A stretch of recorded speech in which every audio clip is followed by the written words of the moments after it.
다 찾으셔서 한 목소리를 같이 읽도록 하겠습니다. 로마서 8장 1절에서 11절 같이 읽겠습니다. 그러므로 이제 그리스도 예수 안에 있는 자에게 결코 정죄함이 없나니 이는 그리스도 예수 안에 있는 생명의 성령의 법이 죄와 사망의 법에서 너를 해방하였음이니라. 율법이 육신으로 말미암아 연약하여 할 수 없는 그것을 하나님은 하시나니 곧 죄로 말미암아 자기 아들을 죄 있는 육신의 모양으로 보내어 육신의 죄를 정하사 육신을 따르지 않고 그 영을 따라 행하는 우리에게 율법의 요구가 이루어지게 하려 하심이니라.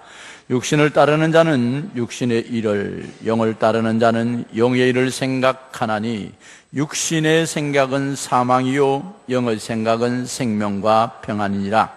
육신의 생각은 하나님의 원수가 되나니 이는 하나님의 법에 굴복하지 아니할 뿐 아니라 할 수도 없음이라. 육신에 있는 자들은 하나님을 기쁘시게 할 수 없느니라. 만일 너희 속에 하나님의 영이 거하시면 너희가 육신에 있지 아니하고 영에 있나니 누구든지 그리스도의 영이 없으면 그리스도의 사람이 아니라. 또 그리스도께서 너희 안에 계시면 몸은 죄로 말미암아 죽은 것이나 영은 의로 말미암아 살아있는 것이니라. 예수를 죽은 자 가운데서 살리신 이의 영이 너희 안에 가시면 그리스도 예수를 죽은 자 가운데서 살리신 이가 너희 안에 가시는 그의 영으로 말미암아 너희 죽을 몸도 살리시리라. 아멘. 옆 사람하고 인사합시다. 같이 예배할 수 있어서 기쁨입니다. 아멘. 예배는 아무나 드리는 게 아니라 하나님 불러주셔야 드릴 수 있어요. 그래서 같이 앉아 드린다는 게 얼마나 좋은지. 한 번 더 같이 예배할 수 있어 기쁨입니다. 아멘. 몇 주 동안 행사 때문에 로마서를 쉬다가 다시 로마서로 돌아왔습니다. 오늘 예수 안에 있는 자 정죄함이 없습니다 라는 말씀을 함께 은혜 나누려고 합니다. 예수님이 십자가에 못 박히실 때 사건을 우리가 상상 한번 해보시길 바랍니다. 예수님이 가운데 서시고 양쪽에 두 강도를 이제 세웠어요. 그래서 강도하고 함께 예수님을 처형을 했습니다. 왜 그랬을까 생각해 보면 예수님 혼자만 십자가에 못 박히면 많은 사람들이 예수님에게 집중한다. 그러니까 예수님에게 집중하는 것보다는 강도에게 집중하도록, 예수님이 강도와 같은 사람이다 라는 인식을 주기 위해서 강도 두 명과 함께 예수님을 십자가에 못 박았습니다. 아주 사람들이 참 강교한 논리지요. 그런데 사람이 아무리 강교한 논리로 계획을 세운다 하더라도 하나님은 하나님의 뜻을 이루시는 분인 것을 우리는 믿으시기를 바랍니다. 하나님의 귀한 섭리가 그 십자가 속에 두 강도 사이에 돌아가시면서 우리들에게 보여주신 것이 뭐냐면 십자가는 인류를 구원하는 표시다. 예수 그리스도는 인간이 이 땅에 오셔서 십자가를 지실 때 십자가 중심으로 사람이 나누어지는 걸 보았습니다. 한 사람은 똑같은 죄인인데 한 사람은 나는 잘못이 없습니다. 당신이 하나님의 아들이면 내려와 보십시오. 하나님을 예수를 공격하는 사람이 하나 있었고 그래서 자신을 구원해달라고 자신이나 구원하라고 아주 핍박하고 야유하는 한 강도가 있었습니다. 또 한 반면에 자기 죄를 깨닫고 하나님이여 예수님이여 당신의 나라 임하실 때 나를 좀 데려가 주십시오 하고 자기의 잘못을 인정하고 고백한 사람은 오늘 네가 나와 함께 낙원에 있으리라 해서 구원에 받는 역사가 있었어요. 그래서 십자가상을 통해서 우리 한 종류 죄를 고백하고 하나님 앞에 나오면 구원이 되지만은 끝까지 반항하면 영원히 버림받는다 하는 십자가가 둘로 나눠지는 아름다움을 볼 수 있었습니다. 성 아우구스티누스는 십자가의 중심으로 모든 인간이 다 죄인이다. 그러나 그 죄인 중에서도 용서받을 죄인이 있고 용서받지 못한 죄인, 이 두 종류의 죄인이 있다. 어떤 종류가 좋겠어요?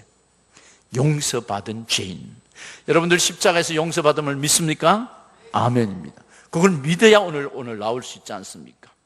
성령을 받은 사람은 하나님께서 자기의 죄를 고백하고 주님 앞에 나와서 주님을 영접하기 시작하면 기쁨을 주신다라고 말씀하고 있습니다.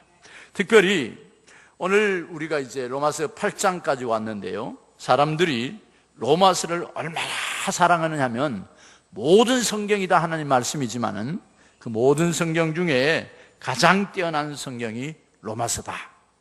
그래서 경건주의자인 필립 스페너는 성경을 하나의 반지로 비유한다면 이 로마서는 그 반지 중에 가장 빛나는 보석이다. 그렇게 표현을 했어요.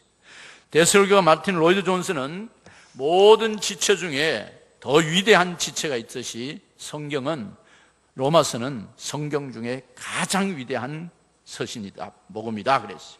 그래서 로마서 8장을 놓고 많은 문학도들이 뭐라고 말했느냐면 성경 전체를 흐르는 맥락이 있는데 이 여러 갈래가 다 달랐다. 그러나 마지막에 한 군데 모였는데 그 모여서 생명의 강을 만들 수 있는 것이 로마서 8장이었다. 그렇게 말씀하고 있어요.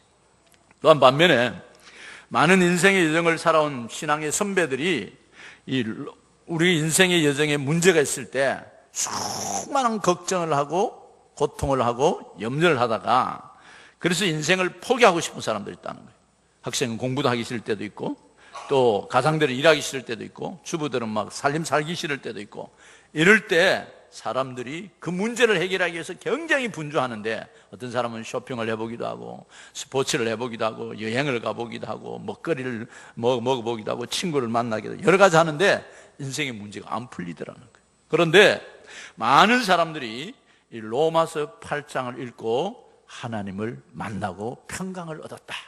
여러분 오늘부터 이제 돌아가시거든 로마서 8장을 좀 읽으시길 바랍니다. 우리가 믿음이 흔들릴 때 하나님의 사랑이 의심될 때 또 사람이 그리울 때 마음이 정욕이 발동할 때 심령의 은혜가 낙심될 때 인간의 삶의 고독을 느낄 때 삶이 싫어질 때 기도를 해도 응답이 되지 않을 때 고통에 빠져 헤맬 때 소망이 흐트러질 때 이럴 때 이 로마서 8장 앞에 무릎을 꿇고 로마서 8장을 묵상하고 읽고 또 읽고 암송도 할 때 하나님의 은혜가 풍성하게 임한다. 그렇게 말씀하고 있습니다. 오늘도 그런 은혜가 함께 임하시기를 바랍니다. 바울은 오늘 로마서 8장을 시작하면서 우리들에게 소중한 말 한마디를 했습니다. 1절을 같이 읽겠습니다. 시작. 그러므로 이제 그리스도 예수 안에 있는 자에게는 결코 정죄함이 없나니. 그러므로부터 시작이 그러므로는 1장에서 7장까지 율법으로는 구원을 얻을 수 없습니다. 오직 하나님 안에 예수 안에서만 있습니다. 그리스도 안에 있는 성령으로 말미암아 하나님이 값없이 의롭다심을 얻었습니다. 또 5장 1절에서는 그러므로 우리가 믿음으로 의롭다심을 받았으니 우리 주 예수 그리스도로 말미암아 하나님과 화평을 누리자. 예수 안에서만 구원이 있었는데 많은 사람들이 율법으로 구원하려고 노력했지만 안 됐어요. 그러므로 예수 안에 있는 화평이 어떻게 이루어졌느냐? 그리스도 예수 안에 있는 자에게 결코 정죄함이 없어졌다. 첫 번째 우리에게 가르쳐 주는 게 뭐냐면은 예수 안에 살면 정죄함을 당하지 않는다. 할렐루야. 여기 정죄함을 당하지 않는다. 예수 안에 들어온 사람들은 죄에 대해서 고소당하지 않는다는 것입니다. 예수 안에 있는 사람들은 죄인에서 벗어나 의인으로 변한다는 것입니다. 예수 안에 있는 사람들은 죄 때문에 벌 받을 일이 없다는 것입니다. 예수 안에 있는 사람들은 늘 하나님 안에서 기뻐하고 즐거우며 살아갈 수 있다는 것입니다. 그러기에 우리가 세상을 바라볼 때, 사람을 바라볼 때 예수 안에서 보면은 다 존귀한 사람으로 보이시길 바랍니다.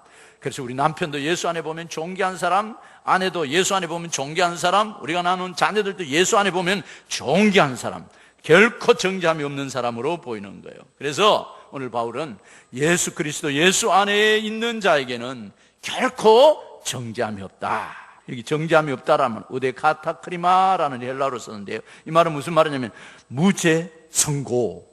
법원에서 판결을 내릴 때 죄인이 엄청난 죄를 짓고 왔는데 그 죄를 변호사가 쭉 설명을 해주는데 그 죄를 다 용서받았다. 그래서 판사가 방망이를 뜯으면서 죄 없음, 무죄 이렇게 선포하는 거예요. 이게 하늘 법정에서 그렇게 했다.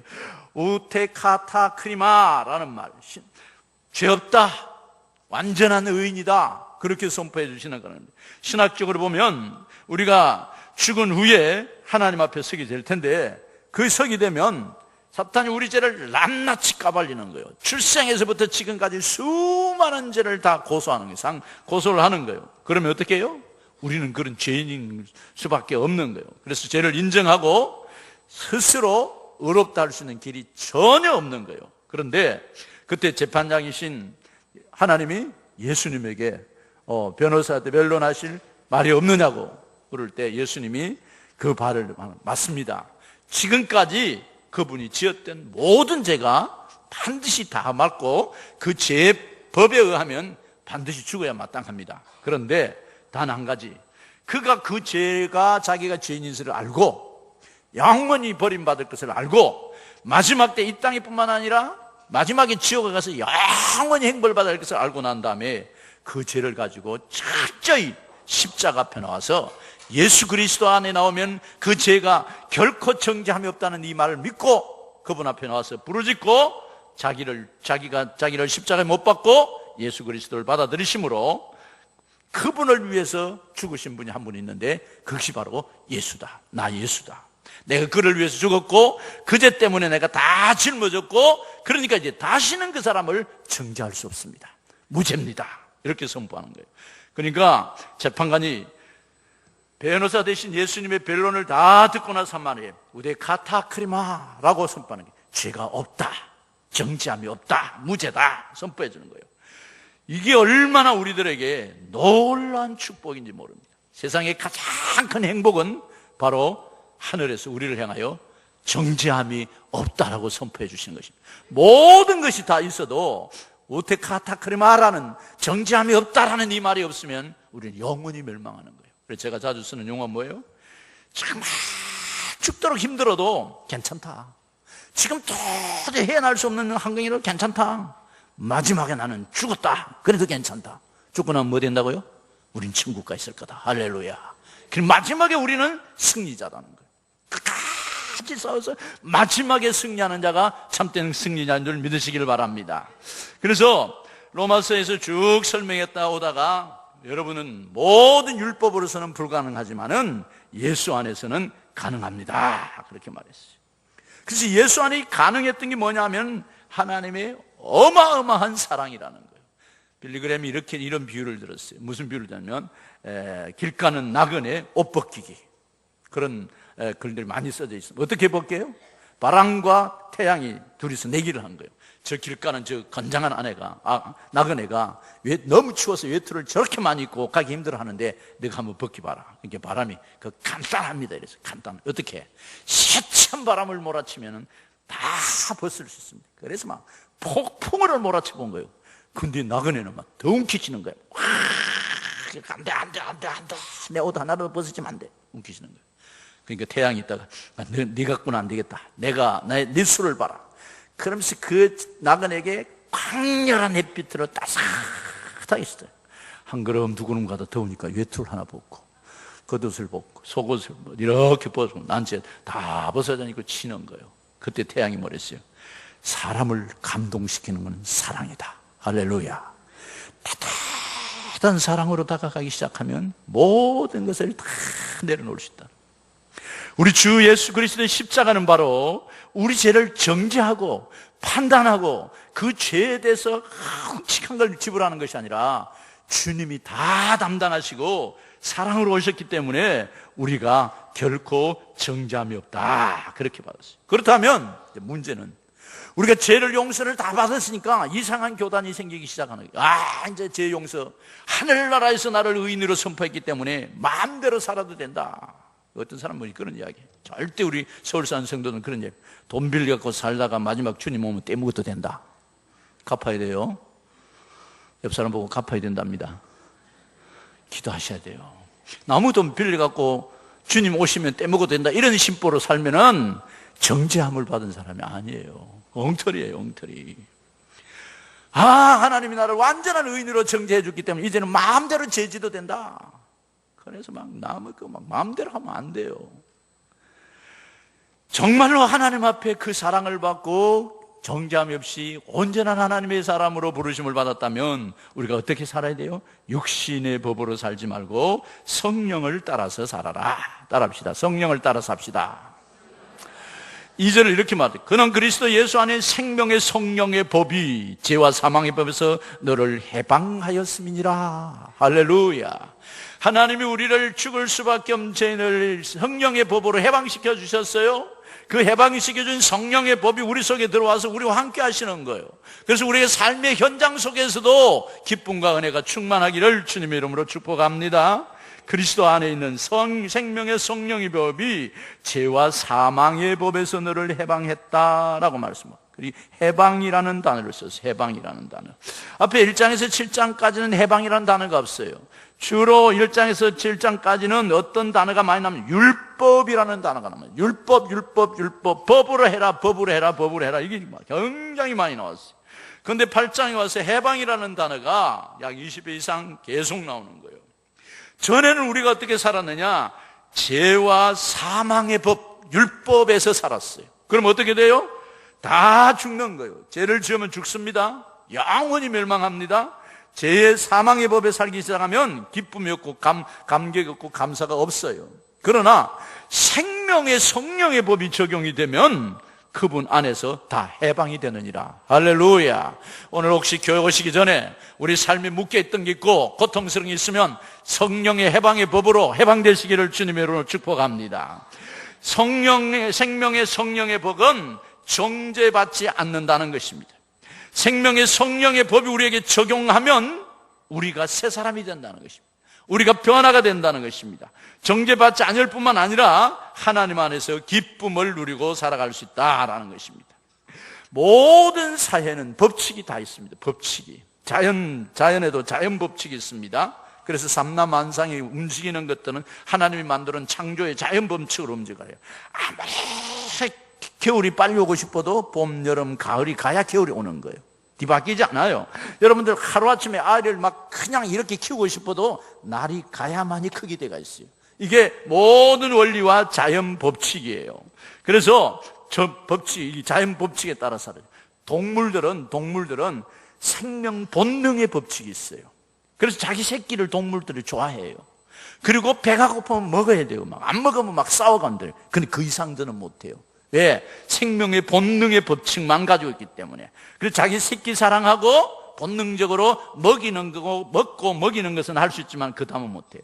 인간은 이성의 법과 양심의 법이 있어요.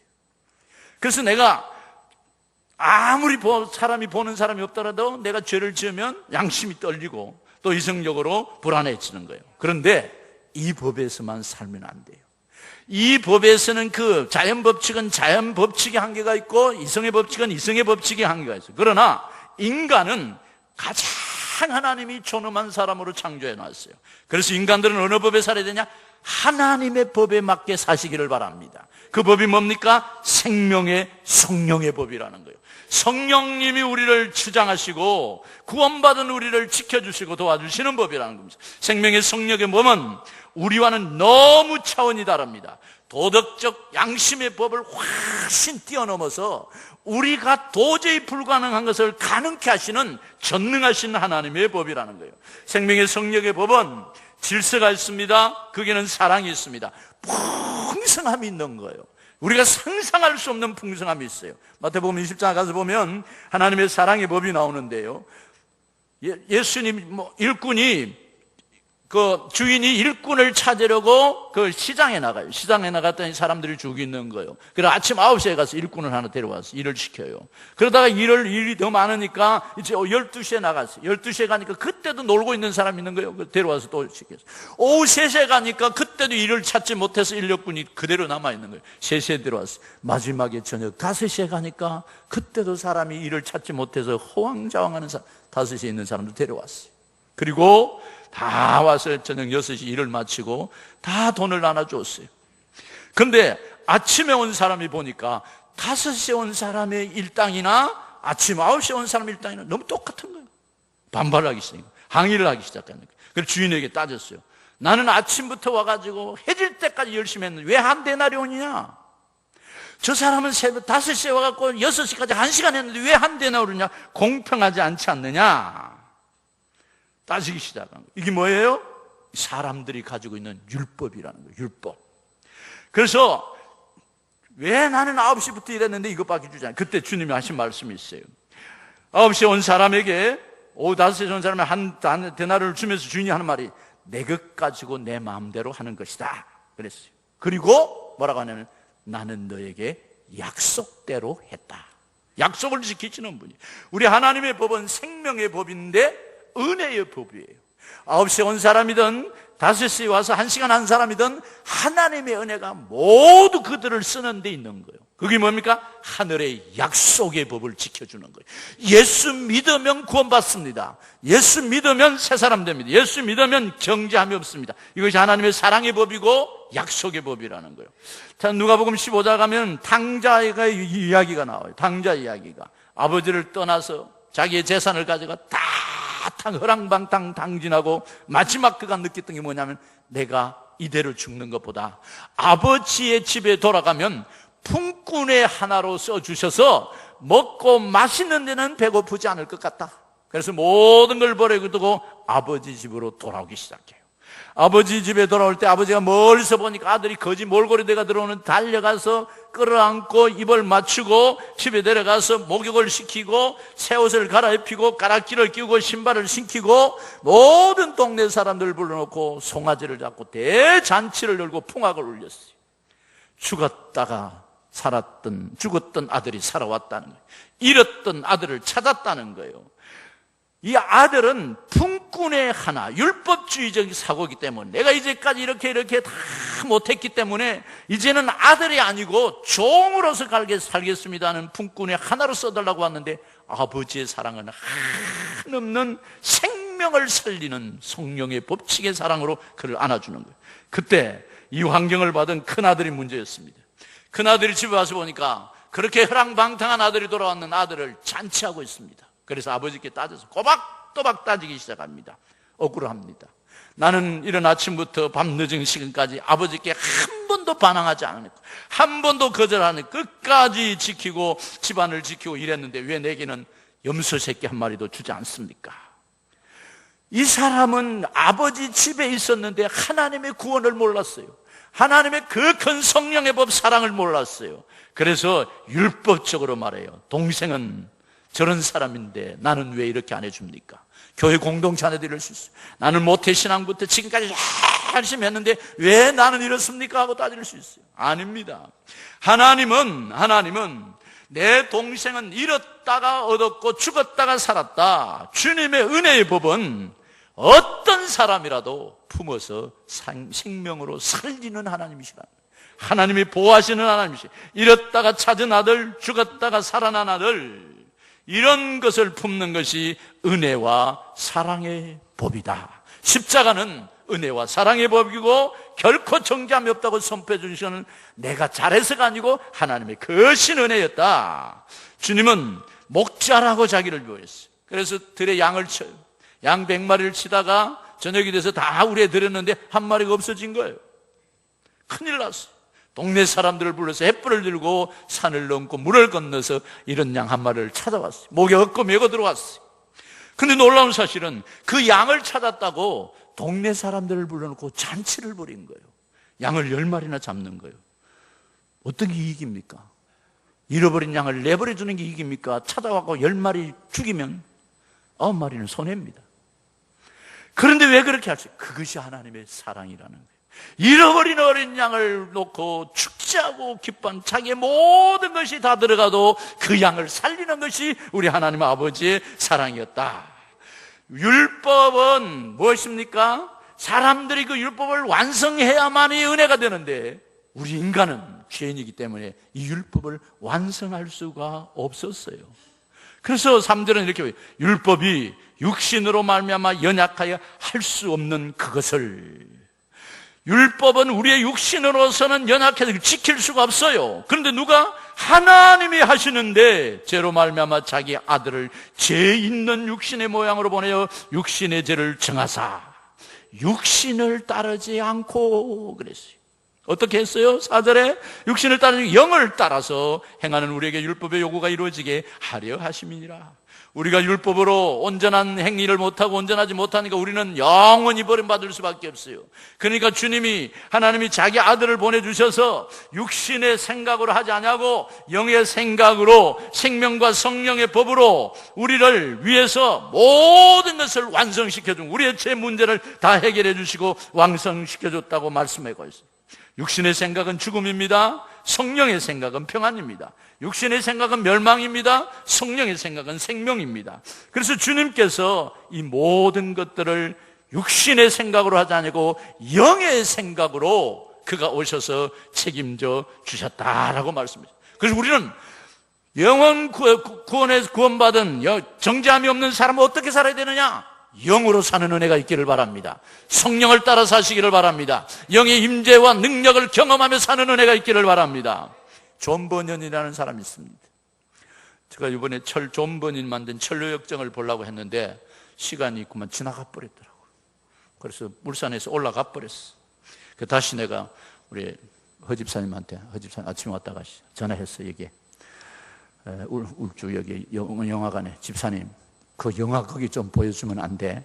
그랬더니 목사님이 영화사에다 전화해가지고 이쪽으로 전화하면 그 영화를 이리 보내준대요. 그때 우리 존 버년의 천로역정 영화 오면 볼 사람 보실 거죠? 6,000원 싸요. 이게 영화를 정말 잘 만들었어요. 온 가족이 다 볼 수 있네. 그래서 그걸 이제 불러가지고 한번 보려고 그래. 이것을 만들었던 존 버년 목사님이 얼마나 대단한 사람이냐면 예수 믿는 것 때문에 왕이 감옥에다 가뒀고 두들겨 파고 엄청 고난을 당했어요. 거의 다 죠.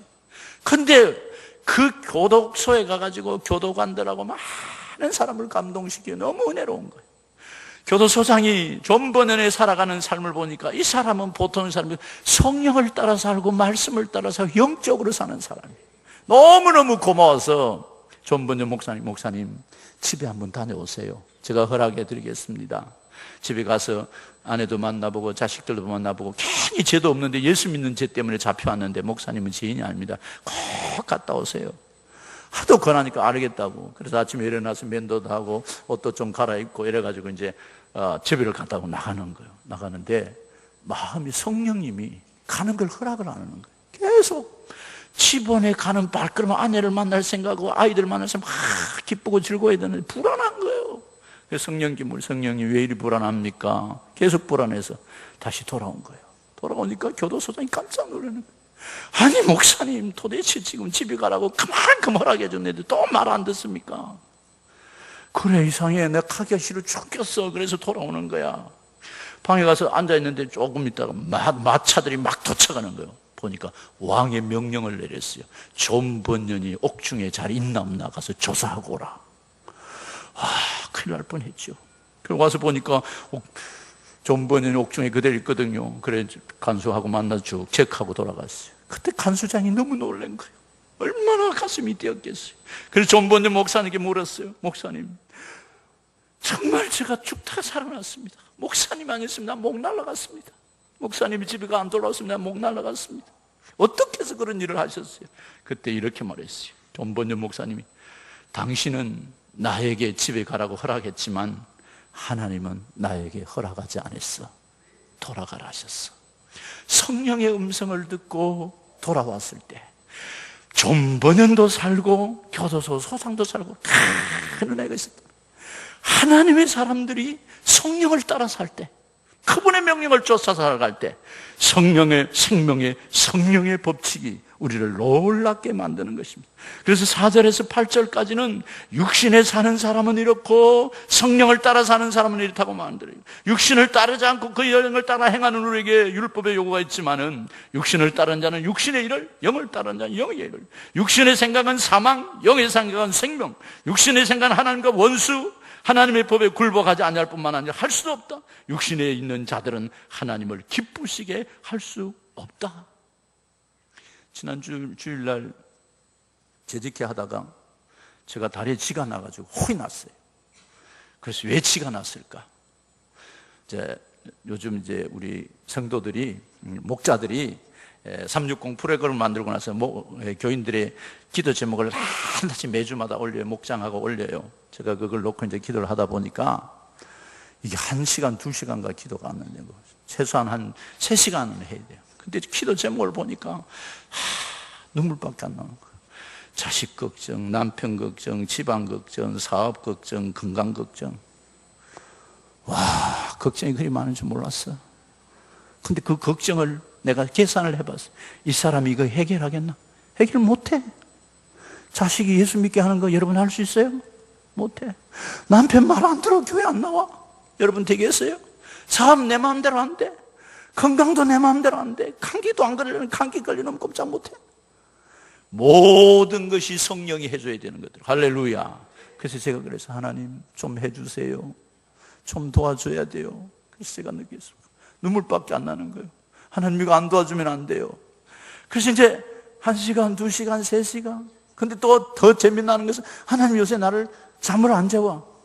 막 3시에도 깨우고 그래. 그래서 3시에 일어나가지고 나는 4시에 가려고 다른 3시 55분에 벨 울려놨는데 3시 깼어. 하나님 잠은 더 자야 돼요. 그래 기다지. 이불 들고 쓰고 있는데 그래도 잠이 안 와. 그럼 어떻게 해야 돼요? 누가 둘러쓰고 있을 바에는 교회 가자. 따라합시다. 뒤척거리기보다는 교회 가자. 아멘. 그래 왔어요. 이게 이제 축적이 되니까 며칠 동안 계속 3시간, 4시간 앉아 있으니까 저 다리가 좀 지가 난 것 같아요. 그래서 주무렸는데. 근데 그날 제가 우리 목사님들 보고 오늘 재직회 일찍 내가 끝내고 천안 가야 된다. 천안에 연수를 하다가 좀 부족한 게 있는데 연수생들이 목사님 오늘 딱 잡아가지고 3시부터 7시까지 다시 하기로 했는데 빨리 마치고 가야 된다. 딱 스탠바이 해라. 내가 2시에 딱 되면 간다. 그러나 재직회가 길어지면 안 갈 거다. 왜냐하면 교회가 더 중요하니까. 연수는 다음에 해야 되니까. 하나님께 기도했어요. 하나님 빨리 끝나게 해주시고 가게 해주세요. 그런데 천안 가고 싶죠. 제자교회 가고 싶은 마음 별로 안 생겨요. 자꾸만. 가야 되나 말아야 되나. 하나님 알아서 하세요. 근데 다리 쥐가 내렸잖아요. 가야 돼 안 가야 돼? 아, 가지 말라는 사인이다. 성령님 안 가겠습니다. 저기 앉아갖고 안 가겠습니다. 내가 재직회 빨리 마쳤어. 그래서 2시 차 다 취소하고 우리 이 목사 보고 안 갈란다. 왜요? 아마 가지 말란다 성령님이. 그럼 안 갔어요. 오후 예배를 마치고 목양실에 올라가서 이제 5시쯤 됐는데 전화가 왔어요. 이 목사님한테. 목사님 오늘 안 오기 오전 예배를 마치고 내가 가서 오늘 못 가겠다. 내가 못 가니까 죄송하다. 2분이서 같이 해라. 알겠습니다. 다 하고 보고서 내가 만들어가 보내드릴게요. 이러더라고. 그럼 미안해가지고 이제 오후 5시나 돼서 전화를 하려고 했는데 전화가 왔어요. 목사님 안 오기 진짜 잘했습니다. 그래. 왜 이랬더니 오늘 못했습니다. 왜? 목사님이 시간이 없고요. 거기 같이 하려고 했던 사람이 다 도망가 버려가지고 못했습니다. 안 오기 잘했습니다. 할렐루야. 나 그 갔다 왔으면 또 아팠어요. 몸살할 수 있어. 우리 집사람 보고 간다 소리도 안 했어. 못 가게 하니까. 근데 성령님이 사소한 것까지도 인도해 주시는 거예요. 이게 우리 성령님이세요. 그래서 성령을 따라 우리가 살기 시작하면 우리가 저절로 성령을 따라 사는 것이 아니고 성령님의 인도하심에 우리 자신을 드리는 거예요. 성령님 인도를 따라 살지 않으면 마음이 불편해져요.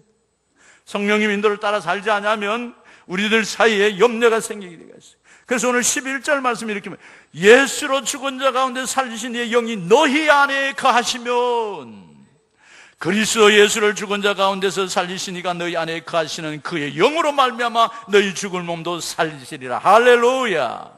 성령이 우리 속에 살면 죽은 우리를 살리셔서 새로운 희망을 주신다고 말씀해요. 그래서 우리가 육신대로 살면 육신의 사람이지만 영으로 인도함을 받으면 하나님의 사람임을 믿습니다. 14절에는 이렇게 하면 14절 같이 한번 읽어보겠습니다. 오늘 본문 아니지만 시작. 무릇 하나님의 영으로 인도함을 받은 사람은 곧 하나님의 아들이라. 여러분, 사랑하는 성도 여러분, 우리가 하나님의 인도함을 따라 살기 시작하면 주님의 사람이라고 말씀하고 있습니다. 사랑하는 성도 여러분, 우리가 그래서 날마다 우리는 어떻게 살아야 되나? 하나님의 인도, 성령 안에서 사는 게, 하나님의 마음으로 사는 것이 필요해요. 답은 고린도에 있다라는 책을 요 근래에 최영기 목사님이 썼어요. 요 근래에 나온 아주 따끈따끈한 책인데요, 거기에 보면 이런 말을, 하나님의 마음을 아는 영적 사람, 어떤 사람들이 영적 사람인가? 어떤 사람들이 하나님의 마음을 따라 영으로 사는 사람인가? 세 가지를 이야기했어요. 믿지 않는 사람들은 영적이지 않다. 그래서 영의 사람들을 싫어한다는 거예요. 그래서 가서 전도하면 막 싫어합니다. 조금 전까지도 잘 이야기 잘하고 영화 이야기, 세상 돌아가는 이야기, 백화점 가는 이야기, 물건 산 이야기, 별의별 어디 맛있는 거 먹으러 가는 이야기 잘 하다가도 영적인 이야기만 버럭 화를 낸다. 나 교회 안 간다. 말하지 마라. 왜? 하나님을 모르는 사람들은 영적인 사람들을 싫어한다는 거예요. 여러분들은 영적인 사람을 좋아하십니까? 그러나 영적인 사람들은 어때요? 영적인 사람들을 좋아한다는 거예요. 할렐루야. 영적인 사람들을 좋아하시길 바랍니다. 교회 지도자들 좋아해야 돼요. 우리 목장에는 목자님들, 저는 목자들을 목회하는 사람이에요. 우리 목자는 여러분 목원들을 목회하는 사람이에요. 그래서 목자하고 상의하고 목자하고 이야기하고 목자가 시킨 대로 하고 목자하고 모든 것을 다 감당하기를 바랍니다. 그래서 목자를 가장 여러분들 좋아하시기를 바랍니다. 목자들은 저와 함께 하셔야 돼요. 그래서 서로 영적인 사람은 영적인 사람을 좋아할 때 하나님의 아들 영의 사람이다 그랬어요. 또한 영적인 사람은 어떤 사람이냐? 두 번째 이렇게 말했어요. 영원히 남을 것에 대해서 일하는 사람입니다. 오늘 있다가 없어지는데 관심을 가지는 게 아니고 영원히 남을 것, 그게 뭐예요? 교회 공동체예요. 영원히 남을 것이 뭐예요?